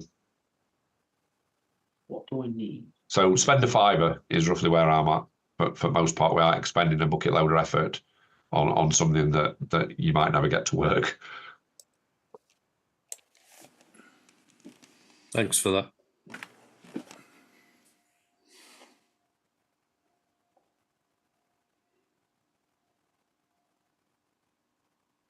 Andy, you mentioned Geminis. Yeah. What do we know about its applicability to, well, any of these machines? Well, currently, I don't think we know much, do we? I mean, obviously, it did work quite nicely on the Ionics. as I said, I certainly had 2 monitors running side by side there. So some of that mechanism must be there. Whether Adrian's got the inclination to bring it up to date for the Raspberry Pi, which since the Raspberry Pi 4 has had 2 HDMI ports, and the Titanium, which has got 2 display ports on it. I don't know whether they're going to do that, but it just seems like a missed trick that we're all sat I agree. with two display ports that we can use one of at a time. There may be a 1,000 reasons why it ain't going to work, but there's a 1,000 missed opportunities if you don't kind of have a go. But And okay, I take that. And as for 26, I mean, there's no problem about running Emulor under any of these RISC OS systems. No, it just works. Good. It does what it does on every other 32-bit machine. It just used the Raspberry Pi one, and it's okay. Good. So we can still run TableMate, because who doesn't want to run TableMate? Well, do you know, I was using TableMate just now as you were talking. I used to so heavily rely on TableMate at one point of my RiscOS use. It would have been the one thing that was probably on the icon bar all the time. And then I kind of, I don't know, some of that graphic stuff I just gave over to Zara, I think, in the end. Because for reasons I don't understand, I could never understand Artworks. It didn't seem to work in the way I wanted it to. I got that used to draw that made sense. And I tried Artworks, and I've got Artworks, and I couldn't get it. And I ended up going over to Zara and doing everything there, which, again, though, doesn't have any kind of real table thing other than some daft widget that seems to do what it wants. But I'm not bitter. Have you upgraded TableMate to version 5? I have, yeah. Yeah, I think I'm on the latest one. I can't remember which one it is, but I am on the latest one. Because I know CJE tried to get the sources, didn't they, to see if they could 32-bit it, but I think the guy had lost it in a move to New Zealand or something. Yeah, I think you're right. I've got 5.03D. Yeah, that rings a bell. And I was certainly going to help Chris find George Buchanan on some visit to London a few years ago, but it never happened. And that might have produced source code, but I think that's all history. Yeah. I think we probably have to give up on that at some point, don't we? Which is a shame, because it was such a useful thing.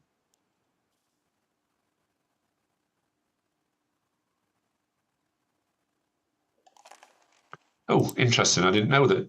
Oh, yeah, Geminus works for the acceleration stuff, doesn't it, on the Pi 4, I think.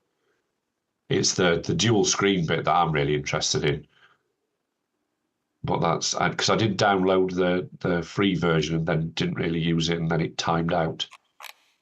I haven't got it to work on IMX6, so I've sort of let it be. And as you say, actually, 2 screens is really what it's all about. And if that's not going to happen soon, well, never mind. Yeah. Sorry, I don't seem to have video. I mean, I can see you, and you can't see me. But that's because this iMac the camera seems not to be working. Maybe I should reboot it.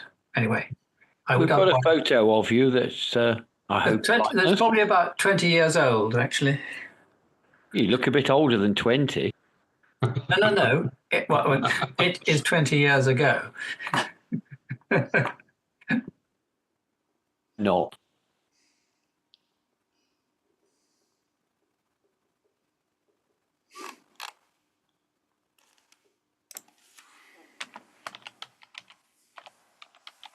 Well, all I can say is I look forward to meeting you again, Andy, at the RiscOS London show, all being well. Whether I buy anything from you is as always, a moot point. We shall see. Never mind. No, I think since I've missed out the last 2 years with you, Andy, it's going to be Wakefield 25 will be the next hardware purchase. Okay, then I shall be there ready. because you got quite uppity last year when he was like, is it this year? I was like, Well, no. you'd missed a year. That's not how it's supposed to work. I had the hardware to buy. So I invent things just for you though, and then when you don't buy it, it's kind of wasted. The guilt trip is happening.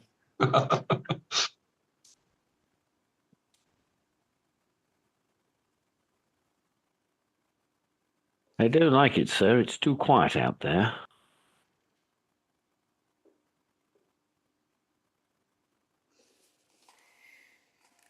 So I guess I've got a bit of a question, which seems odd asking me. In a conversation with Vince and some others on Twitter, which I know most people don't do anymore, probably for good reason, we were commenting that things just seem really quiet in the RiscOS world at the minute. Some people didn't think that, and I definitely do. Everything seems to have gone really quiet. What do other people think? Well, I agree. I monitor it really with the number of postings on the old lists, which are still quite useful, but they're very, very much fewer than before. Yeah, to me it feels like it's dropped off really recently as well. It's not been as gradual as I would like. I think it's just kind of fell off a bit of a cliff. I don't know what that's like. I've kind of been feeling that way about RiscOSbits for a long time. The stuff that comes to me is getting fewer and fewer. But it was what sparked that conversation on Twitter was the fact that I'd been away for a couple of weeks and I'd come back to almost nothing. It really highlighted the lack of news that had been coming my way. And I can't remember if it was you or somebody else that made the comment about it was similar on the forums as well. Yeah, I think it was me. The rule forum certainly seems a lot quiet. It seems that there's a couple of things that seem to be rumbling on, but everything else seems to have just dropped. Mm. I don't know why that is. I think probably do know why that is, but. Well, on the bright side, the number of attendees to this meeting seems to be reasonably good. I mean, one thing might be that people are happy. They're not, haven't got... It could well be, yeah. Everything's working well. Yeah. RiscOS is now perfect and we don't have to do anything else. Well, I do think that the fact that we've got a Wi-Fi driver and an NVMe driver has been a huge step forward. What I don't know is, are there lots of people there doing do-it-yourself solutions and really enjoying RiscOS, or are we a bit too late in the day for it? Ditto. That'd be my question. I think as well. That's the thing I wonder is I think there are quite a few people who it feels like are really hanging on to their RISC PC, and that's great. For them, it's not so great for me in that respect.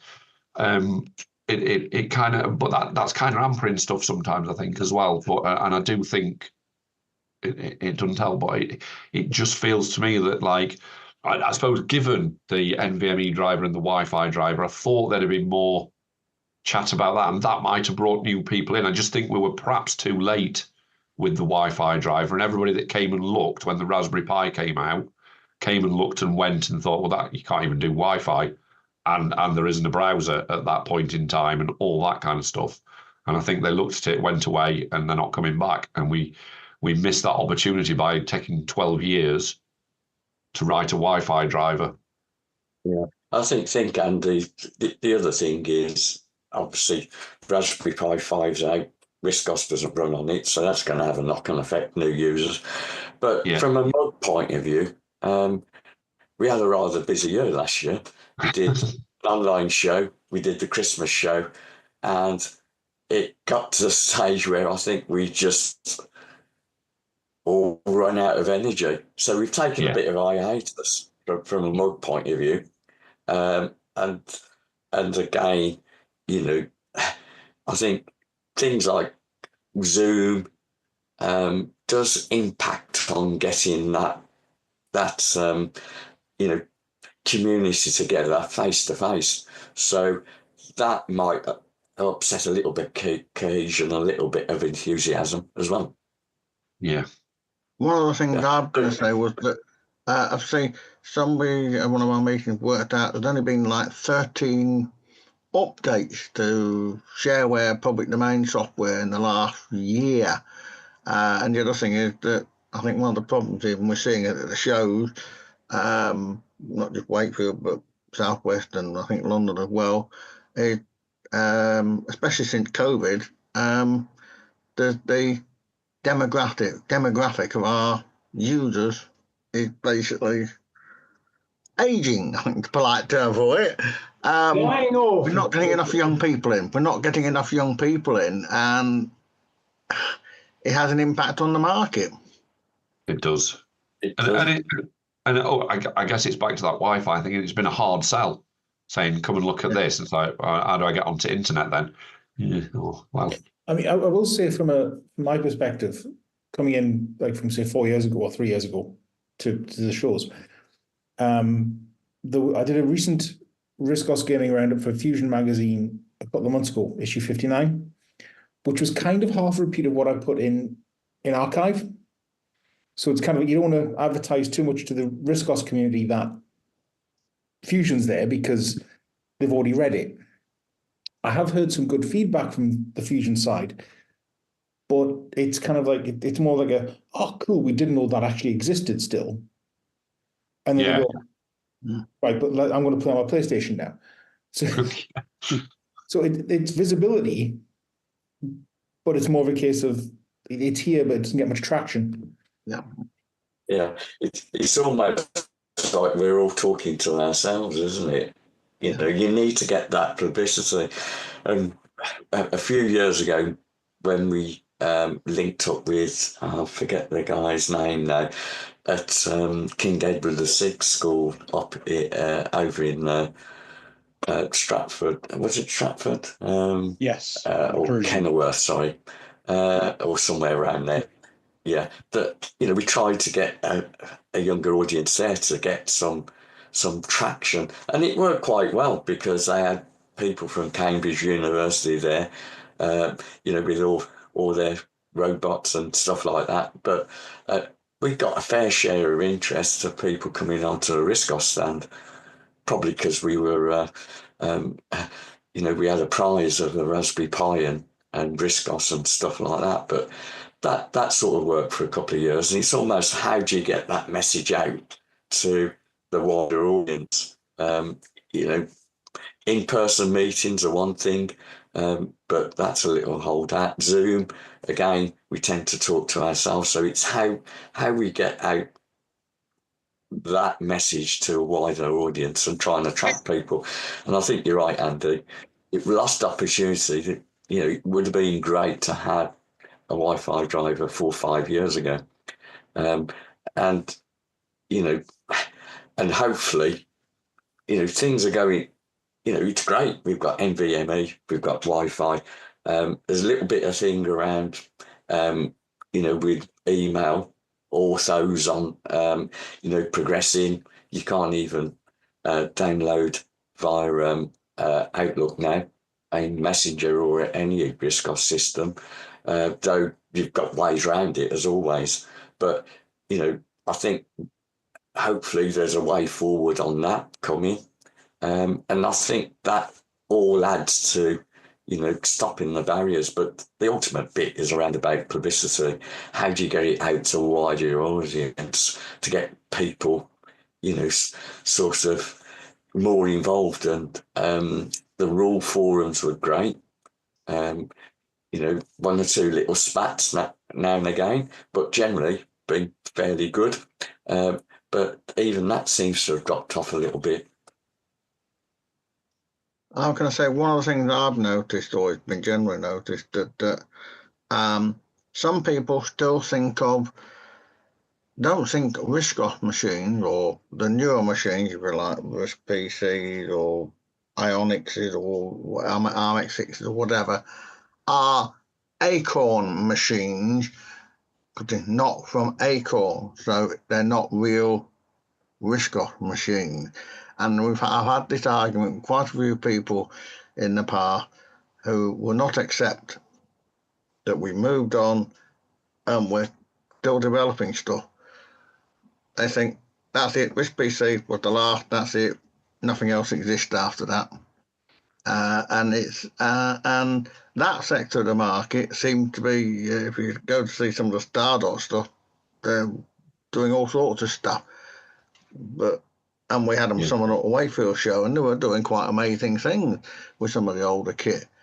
But they looked at the newer stuff and said, yeah, maybe, and walked off. And it is trying to get it to encourage some of these people to upgrade. It doesn't cost much for a RISC PC, even to get themselves in that, but they don't see it that way. They don't see it as a real computer. Yeah. But the RISC PC is pretty elderly by now. I mean, I seem to remember my Ionics I buying in 2001. So the RISC PC is it was 30 years old this year. Yeah. Mm. And it is that weird thing, isn't it, that Acorn spent less time on RiscOS than RULE have since. Acorn in their entirety would only have been 11 years worth of messing with RiscOS. RULE have had it since 2009. So arcing back to Acorn ain't going to make any difference, is it, at this point? I know. Unfortunately, people have this bee in their bonnet about it. Crazy. I think we need to find a way to get people with RISC PCs and Ionics machines to actually realise that they're going to fall over very soon because they're deteriorating, and they ought to be upgrading to one of the current systems. Yeah. I guess a lot of it is just nostalgia, isn't it? Yeah. That's one of the reasons we had some of the RISC, Ionics and RISC PC people and retro, if you like, the retro, some people coming for a Wakefield show because they then got to see some of the newer stuff and see they could potentially move on, but they don't. It's difficult, yeah. You bang your head against a brick wall sometimes. Yes, we need the going back to vinyl for recordings technique. You know, you've got to go back to something was forgotten about, and we've got to reuse it. Yeah. Yeah, I think it's like Giles said, it is that nostalgia thing. Looking at your picture there, Giles, with the guitar behind you. Only yesterday was I looking on eBay for a guitar that I had when I was 12, thinking, oh, could I get one of them? And then realising that they cost an absolute bloody bomb. Whereas it didn't when I was 12. But anyway, and it is that I just want one because I had one 30, 40 years ago and then not doing it. And I think people do that with their machines. I'd love an A3020 and then I'd get it and it'd be really rubbish because it'd be really slow and wouldn't do anything I wanted it to other than play a few games. And I might have mentioned at some point that I don't really like games. So I did have I was a primary school teacher until a couple of years back. Used to have an A5000 in the corner of the classroom. The kids loved it. Absolutely loved it. And once they wanted to see what a million, because they're only little, they wanted to see what a million looked like. So on the windows, I tried to show them a million circles. So I drew 10, multiplied it. It got to about 100,000, well, less than that, 10,000, and it was spinning. So try it on the Acorn, and it did it. It managed to do it. They were like, wow, that Acorn's better than the new Windows. Yes, it is. It's quite funny.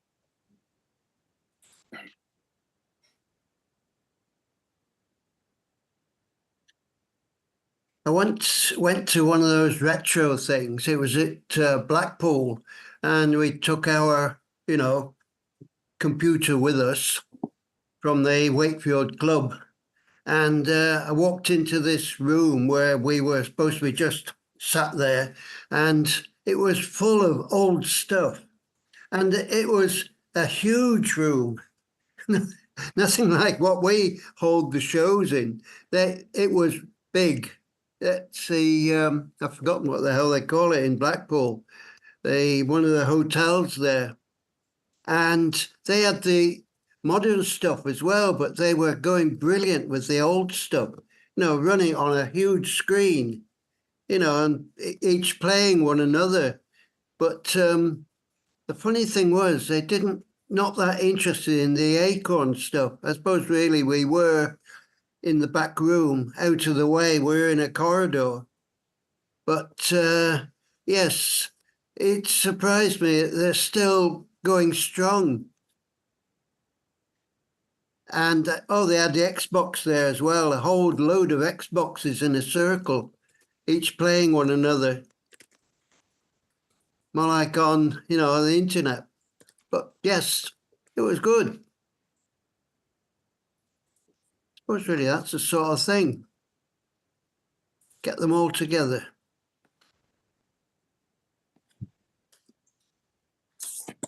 Yep.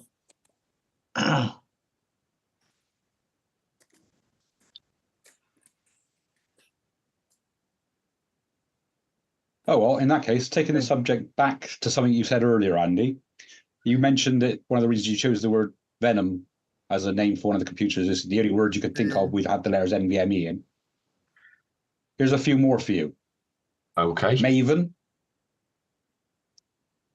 Maven, M-A-V-E-N. Yeah, you're going to have to tell me what it means, though. You can't. I think you'd have to look it up just to be certain, but I think it means something like wise or intelligent or expertise or something like that. Vermin. Oh, yeah. You see, I could have gone for that. Caveman. Could have gone for that as well. Well, you got them now reserved for future use. Well, especially like as my first job when I left school. Eventually, my first job was as a trainee archaeologist, bizarrely, which is really, I am going to say this, nothing like Indiana Jones at all. and it's more about scraping a millimetre of sand off the top of a 1 centimetre square in a metre quadrant and putting it in a bag in case somebody can find something out about it in 100 years. That was a dull. Oh. I didn't progress any further than being a trainee. But caveman would work because we did all that work in caves, so I can go for caveman. Perhaps reserve Maven, given if I'm right about what it means, reserve that for if you ever have AI in RiscOS to run on an NVMe machine. Blimey. And again, is it the what is it, that thing about coincidences where you hear something and then you hear it repeatedly? Is it the Baader-Meinhof principle or something? Not sure. I've never heard of the word Maven before today, and that's twice. The other one is on an insurance, public liability insurance certificate at work, so I'm not really sure that counts, but that's the second mention in one day. Never heard that word before.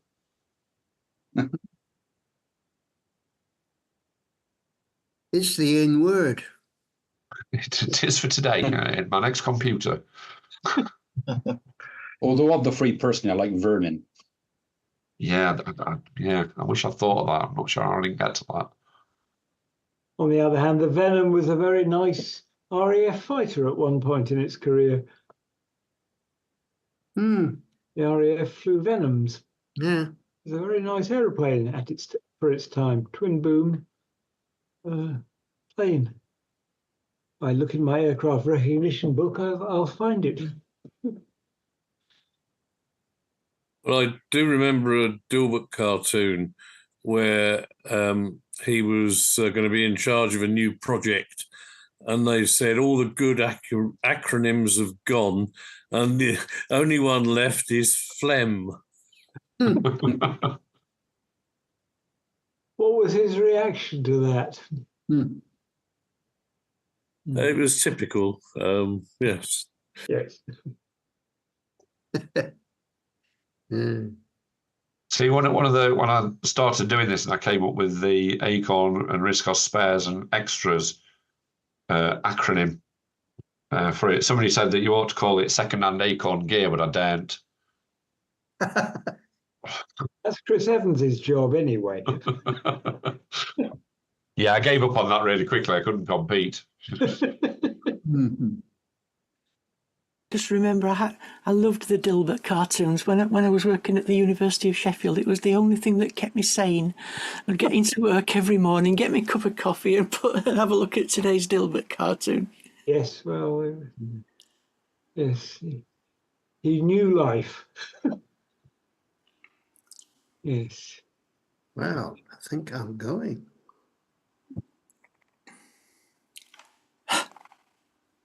Yeah, I think I shall disappear. So I'll say cheerio. Okay. Yeah. Take care, Chris. See you, Me Chris. too. It was nice to meet you all finally. Yeah. Well, yes. Don't forget the London show, which is in just over 3 weeks' time. Ooh. I know it's coming up. And which Brian still hasn't sent out an official announcement about. Well, you better nudge him. He hasn't been well for the last few days, but he was. I think he's recovered. I've been nudging him every time I speak to him on one of these meetings. Oh yes, well. Can't make it. My passport expired. Well, he and I are going on Monday to have another measure up and see how the tables will all fit in and exactly where the PowerPoints are and useful things like that. Yeah, that is quite useful to know, really, isn't it? Although I will have 2 boxes of extension leads, multi-ways, so I don't think there's a problem. But as long as you don't have cables crossing doorways and trip hazards and all those other lovely things that I hate. Big problem is the room we're using as a theatre has only got two double outlets in the middle of two long walls, which means one is unusable because it's a bar exit. Yes.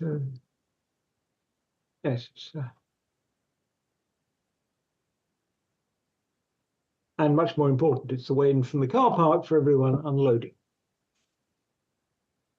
I think Brian's already established that we can leave the cars there overnight as well, which is useful. He has done that. That's certainly where mine's going to be, because I didn't really want to get there for 8 o'clock, having left home at 6:30. I presume you're staying the Premier Inn the same as yes, I am. The rest of us, yeah. Yeah, that's the plan then. I'll be getting there at some point on the Friday. Then I'll park the car in the place and then wander over to the Premier Inn and then hopefully bump into everyone there. Yeah, well, that's my plan as well. So trying to avoid the rush hour. Question is, do I go early and avoid the rush hour, or do I go late and avoid the rush hour? But I can guarantee with me it'll be late. I think in my case it'll be early. But I'll say I'm going to leave at 10 o'clock and I'll end up leaving at about 2. 10 o'clock in the morning, not 10 o'clock at night. Or do you mean 10 o'clock at night? In the morning. Well, we're going to try getting down there on train. You got that nasty bit of the M4 where they're rebuilding that bridge. Don't know. I haven't been along the M4 in that direction for a very long time. Well, it affects both directions. It's somewhere. Well, not from my point of view, it isn't. Somewhere your side of Swindon, there's a bridge that's being rebuilt, which is not helping. Oh, right. Okay. My side of Swindon. So fairly close. Wonder where that is then. Well, the only time I've been on the M4 recently is to go in the other direction. I head over to Wells. Ah, right. Yes. No, there's a viaduct. Well, it's a bridge over quite a narrow valley, and they're having to do something to repair it. I don't know. Oh, right. Okay. Probably made of this aerated concrete or something. So that's why we'll probably go down by train this time. Well, coming back from Wakefield was in April was, the M1 was just 50 mile an hour, 50 mile an hour, 50 mile an hour as they build these pull-offs to go on the 4-lane sections. So all the way down. I think it took me an hour longer than usual. Okay, well, I'm going to stop the recording now. Well, that's a good idea. Yeah.